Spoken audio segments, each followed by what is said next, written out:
আমি নারায়ণ বাবুর কাছে আসবো। স্যার, আপনার কি মনে হয় দীর্ঘ কর্মজীবন, সেই অভিজ্ঞতা থেকে কি মনে হয় এত বড় একটা ঘটনা, তখন তারপরই সন্দীপ বাবুকে সরিয়ে দেওয়া হচ্ছে কিন্তু অন্য জায়গায় নিয়ে গিয়ে তাকে বসিয়ে দেওয়া হচ্ছে? ন্যাশনাল মেডিকেল কলেজে আন্দোলনরত চিকিৎসকরা বলছেন আমরা আবর্জনা নেব না, আরজি করের আবর্জনা নেব না। কিভাবে দেখছেন রাজ্যের ভূমিকাটা, কিভাবে আপনি দেখছেন? দেখো, রাজ্যের ভূমিকা নিয়ে কথা বলার আগে আমি সাম টোটাল আর কি আমাদের পয়েন্ট অফ ভিউ থেকে এবং আমার যে অভিজ্ঞতা তার ভিউ পয়েন্ট থেকে আমি বলছি কতগুলো ব্যাপার। যে হাইকোর্টের এই রায়ের আগে কি ছিল, পুলিশ কমিশনার বিনীত গোয়েল তার একমাত্র কাজ হচ্ছে মাননীয়ার চটি চাটা, এবং তিনি পুরো মিথ্যে কথা বলে গেছেন। গতকালই একটি ডেইলি নিউজ পেপারে একটা পোস্ট এডিটোরিয়ালে আমি লিখেছিলাম এবং জানিয়েওছিলাম যে সঞ্জয় রায় বলে যাকে অ্যারেস্ট করা হয়েছে সে কিন্তু কোর্টে খালাস পেয়ে যাবে। তার কারণ হচ্ছে এখানে ডাক্তারবাবু বসে আছেন, ডক্টর প্রসূন ঘোষ, তিনি নিশ্চয়ই সার্টিফাই করবেন, সারা পৃথিবীতে এ ধরনের ধর্ষণ করে খুন করার যে পদ্ধতি, তার ইনভেস্টিগেশনে প্রথমে যেটা করা হয় যে ভ্যাজাইনাল ফ্লুইডের ওখান থেকে আপনার যদি মাল্টিপল সিমেন পাওয়া যায় তাহলে এটা গণধর্ষণ। এবং সেই দিন রাত্রিবেলা হাসপাতালে যত পুরুষ ছিলেন প্রত্যেকের সিমেনের সঙ্গে এই ম্যাচিংটা করাতে হবে, এটা প্রাথমিক ব্যাপার। সেটা কি হয়েছে? সেটা হয়নি। এবং কত তাড়াতাড়ি ভেবে দেখুন যে বডিটা পুড়িয়ে দেওয়া হলো, এবং যা যা পুলিশ কমিশনার বলেছেন মিথ্যে কথা। এবং ওখানকার যে প্রিন্সিপাল, তার যেহেতু আর্থিক দুর্নীতি সহ বিভিন্ন কেলেঙ্কারিতে তিনি আগেও বদলি হয়েছিলেন, এমন কোনো একটা অদৃশ্য শক্তি আছে, এমন কোনো কিছু আছে যে মাননীয়ার সরকার অবধি পড়ে যেতে পারে যদি অ্যাকচুয়াল আততায়ীকে ধরা হয়।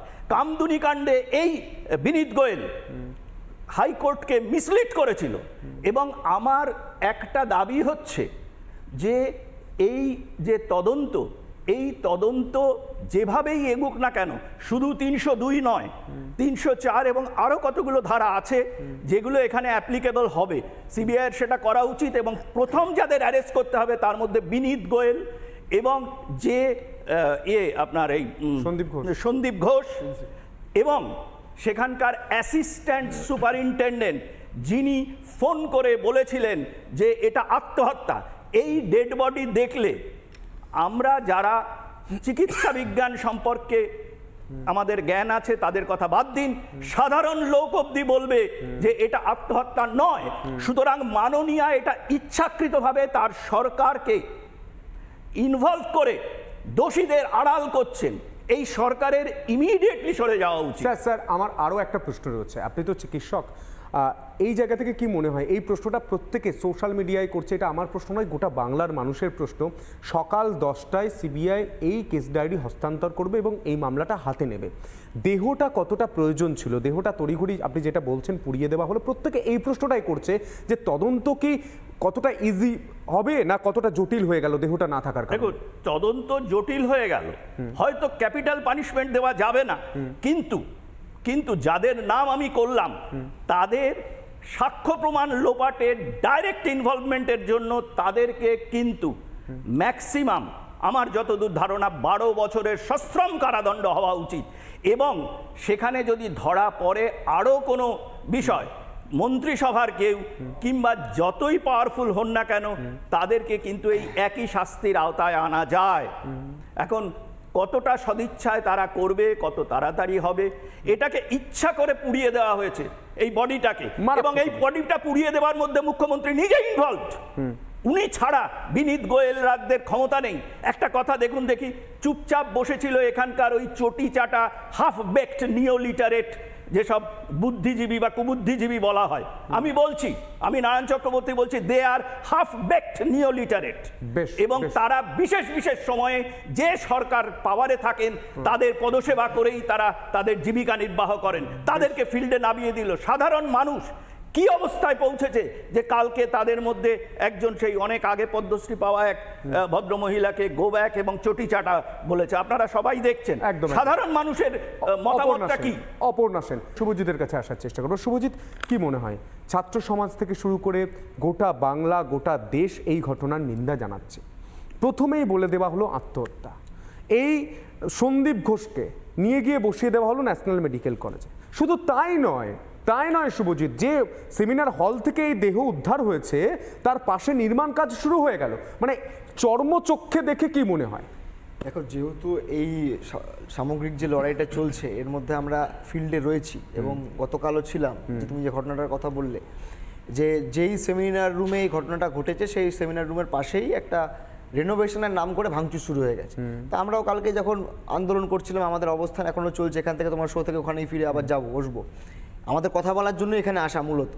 এবার সেখানে দেখলাম যে হঠাৎ করে রেনোভেশনের যখন কাজ শুরু হয়েছে, আমরা বললাম যে আমাদের তাহলে প্রতিনিধি দলকে ওখানে যেতে দিন, আমরা গিয়ে দেখি যে কী রেনোভেশন আপনারা করছেন, নাকি রেনোভেশনের নাম করে আপনারা এভিডেন্সটা ট্যাম্পার করার চেষ্টা করছেন। কারণ যেহেতু এটা অত্যন্ত একটা জটিল ঘটনায় রূপান্তরিত হয়েছে, কারণ প্রথম দিন থেকে তুমি যদি দেখো যে ফার্স্টলি একটা সরকারি আধিকারিক কোনোদিন এরকম স্টেটমেন্ট দিতে পারে কি যেটা আত্মহত্যা না এটা হত্যা? তাকে তো অনেক ইনভেস্টিগেশন, অনেক কিছু পরে, তাই নয় রাত্রিবেলা এই মহিলা কি করছিলেন, এই ডাক্তার কি করছিলেন, এই বক্তব্য, আমি সেই বিষয় আসছি। এরকম একটা স্টেটমেন্ট যখন উনি দিচ্ছেন, তার মানে তো উনি মিসলিড করছেন, এই ইনভেস্টিগেশনটাকে হতে দিচ্ছেন না। দ্বিতীয়ত উনি যে প্রশ্নগুলো তুলছেন একটা অবান্তর একটা পিতৃতান্ত্রিক সমাজ ব্যবস্থার প্রশ্ন, যে মহিলা কি করছিলেন। প্রথম কথা, একজন ছাত্রী তার ক্যাম্পাসে থাকবে, কি করবে না করবে তার নিজস্ব সম্পূর্ণ বিষয়। এখানে উনি এটা বলা মানে আদতে উনি কিন্তু এই ধরনের যে অত্যাচার হয়েছে, এই ধরনের যে ঘটনা ঘটেছে তাতে উনি প্রশ্রয় দিচ্ছেন এবং দোষীদের বা অপরাধীদেরকে উনি কোনোভাবে শেল্টার করার চেষ্টা করছেন। আমার 3 নম্বর কথা, দেখুন এই যে সামগ্রিকভাবে যে বডি পোড়ানোর কথা উঠছে না, আমার মনে আছে খুব ভালো করে আনিস খানের যে ঘটনাটা ঘটেছিল। এবার যেহেতু আনিস খান ধর্মীয়ভাবে একটা অন্য সম্প্রদায় থেকে বিলং করতো, আমার মনে আছে ওরা বোধহয় কবর থেকে ওর বডি তুলে তারপর ইনভেস্টিগেশন করা হয়েছিল দুবার। কিন্তু এক্ষেত্রে যেহেতু সেটা সম্ভব নয়, কারণ যেহেতু ধর্মীয়ভাবে মেয়েটি হিন্দু সম্প্রদায়ের এবং স্বাভাবিকভাবে হিন্দু সম্প্রদায়ের যে কাস্টম সেখানে পুড়িয়ে দেওয়া হয়, দাহ করে দেওয়া হয়, সেই জায়গা থেকে এটা করে ফেলার আমার মনে হয় এটা অবশ্যই এটা ইনভেস্টিগেশনের ক্ষেত্রে অনেকখানি প্রবলেমেটিক হবে। কারণ একটা দেহকে, যেই দেহের উপর অত্যাচার হয়েছে, যে দেহকে ধর্ষণ করা হয়েছে মাল্টিপল জায়গা থেকে, কারণ সিমেন্ট পাওয়া গেছে মাল্টিপল, একজনের সিমেন্ট পাওয়া যায়নি, যে কথাটা উঠে আসছে বারবার। এবার সেখান থেকে তো এই প্রশ্ন উঠতে পারে যে তারা বাকি যেই অংশের লোক যাদের সিমেন্ট পেয়ে যাওয়ার কথা বা পাওয়ার কথা, সেখানে তো রেকর্ড থাকার কথা।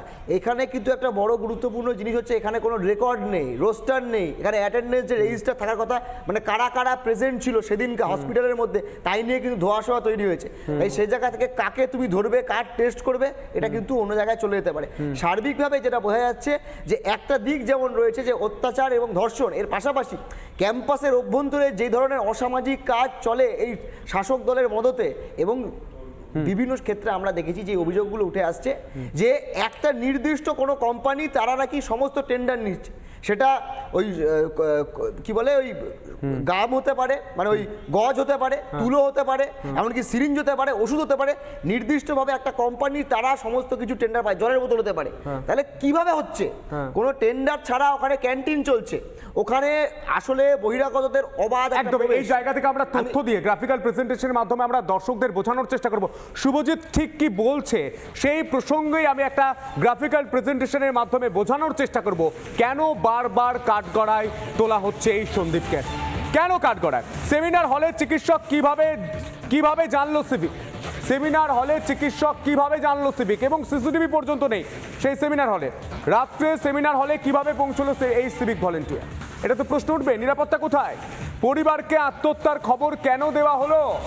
কেন দেওয়া হলো পরিবারকে আত্মহত্যার খবর? হাসপাতাল থেকে খবর জানতেন না অধ্যক্ষ? অধ্যক্ষ কি জানতেন না এই ঘটনাগুলো ঘটছে? অধ্যক্ষ জানতেন না সিসিটিভি নেই? কেন অভয়া হাসপাতালে যেতে ভয় পেত? কেন অভয়া হাসপাতালে যেতে ভয় পেত? প্রশ্ন নম্বর 6, কাদের ভয় করতো অভয়া? কাদের ভয় করতো অভয়া? হাসপাতালে ভয় চিকিৎসকের জানতেন না? অধ্যক্ষকে চুপচাপ বসেছিলেন, অধ্যক্ষ কিছুই জানতেন না, কোনো খবর রাখতেন না। হাসপাতালে কেন অন্ধকার? কোন কোন জায়গায় অন্ধকার জানতেন না এই অধ্যক্ষ? কেন পরিবারকে 3 ঘন্টা অপেক্ষা করানো হয়েছিল? কেন পরিবারকে 3 ঘন্টা অপেক্ষা করানো ছিল? এই প্রশ্নগুলো উঠবে, এর জন্যই কাঠগড়ায় তিনি প্রথম হাসপাতাল সূত্রে জানিয়ে দেওয়া হলো এটা আত্মহত্যা। আমি প্রসূন বাবুকে দিয়ে শুরু করি। প্রসূন বাবু, আমার একটা প্রশ্ন রয়েছে, কলকাতা হাইকোর্ট যে প্রশ্ন গতকাল করেছে, আমারও ঠিক একই প্রশ্ন, সেই প্রশ্নটা রিপাবলিক বাংলা প্রথম দিন থেকে করছে। প্রথমেই এই আরজি করের তরফ থেকে বলে দেওয়া হলো যে এইটা আত্মহত্যা, তারপর বলা হলো মানসিক অবসাদে ভুগছিলেন বা মানসিক একটা রোগ ছিল, তারপর পুলিশ মামলা রুজু করছে অস্বাভাবিক মৃত্যু মামলা।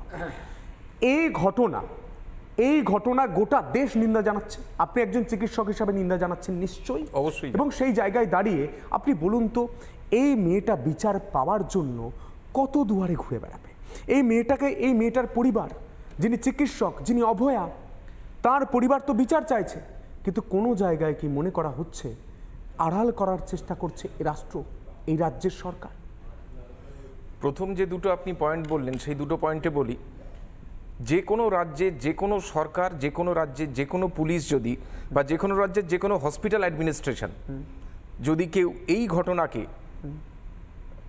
প্রথমত আত্মহত্যা অথবা অস্বাভাবিক মৃত্যু অথবা কোনো রকম কোনো ফ্যাক্টসকে যদি হাইড আপ করে, দলমত নির্বিশেষে এর সমালোচনার ঊর্ধ্বে হতে পারে না, এর নিন্দনীয়, এর চূড়ান্ত, একে নিন্দা করা উচিত, এবং যারা যারা এর সঙ্গে যুক্ত আছে এই কাজে তাকে চূড়ান্ত শাস্তি দেওয়া উচিত। এখানে কোনো জায়গায় কোনো দল মত নির্বিশেষে প্রত্যেকের রায় একই হওয়া উচিত। যে ঘটনা ঘটেছে সারা শতাব্দীতে, আজ থেকে 100 বছর পরেও যদি এই ঘটনা নিয়ে আলোচনা করা হয়, যে চ্যানেলেই হোক, যে সরকারই থাকুক, আর যে সরকারের সময় এটা হয়েছে, বা যারা যারা এই ঘটনায় প্রাথমিকভাবে এই সত্যকে চাপা দেওয়ার চেষ্টা করেছে, তাদের থেকে বড় কালপ্রিট আর কোনো জায়গায় কোনো দেশে হতে পারে না। বেশ মারাত্মক কাজটা উনি করেছেন, এই পয়েন্টের ভেতরে সেই পয়েন্টটা আমি সবার আগে বলি, যে কোনো জায়গায় কোনো ভিকটিমের নাম কখনো টিভি চ্যানেলে বলতে নেই। ওইটুকু সময়, 3.5 থেকে 4 মিনিট সময়ের বাইটে উনি 9 বার এই ভিকটিম, অসহায় এই ভিকটিমের নাম, উনি নামগুলোকে সবার সামনে বলেছিলেন। প্রশ্ন এখানে অনেক আসে, এখানে দলমত নির্বিশেষে যদি বলি, আমি সাধারণ মানুষ বা ডাক্তার, অথবা যদি বোধ বুদ্ধি সম্পন্ন মানুষ হিসেবে আমি কথা বলি, এই জিনিস কখনো করা উচিত না।